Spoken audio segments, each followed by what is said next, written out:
জীবনে সব কিছু করবে, কিন্তু যে ধোঁকা দিয়েছে তাকে আর দ্বিতীয়বার বিশ্বাস করবে না।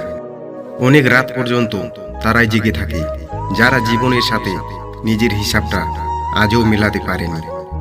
যখন কষ্ট সীমা ছাড়িয়ে যায় তখন মানুষ কাঁদে না, চুপ হয়ে যায়। টাকার জন্য খুব ভালো মানুষ খারাপ হয়ে যায়, আর ভালোবাসার জন্য খুব খারাপ মানুষও ভালো হয়ে যায়। টাকা আর ভালোবাসা দুটোই দামি জিনিস, কিন্তু এর মধ্যে বিশাল তফাৎ আছে।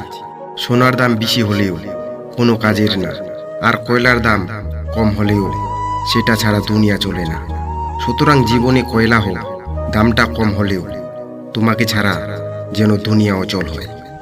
সবচেয়ে খারাপ তখন লাগে যখন কাউকে মিস করি, কিন্তু ইচ্ছে হলেও তার সাথে কথা বলতে পারি না। কারো ভালো থাকাটা কেড়ে নিয়ে তাকে ভালো থেকো বলে সান্ত্বনা দেওয়াটা পৃথিবীর সবচেয়ে বড় অপরাধ। যে আজ তোমাকে অবহেলা করেছে, গুরুত্ব দিচ্ছে না, ধৈর্য ধরো, একদিন তোমাকে তার সবচেয়ে বেশি প্রয়োজন হবে। বর্তমানে কাউকে মন থেকে ভালোবাসাটাই সব থেকে বড় অপরাধ। যে আঘাত দেয় সে ভুলে যায় ঠিকই, কিন্তু যে আঘাত পায় সে শত চেষ্টা করলেও ভুলতে পারে না।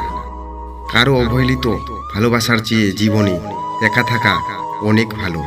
ভালোবাসা কখনো শেষ হয় না, হয়তো প্রিয় মানুষটার প্রয়োজনটাই শেষ হয়ে যায়।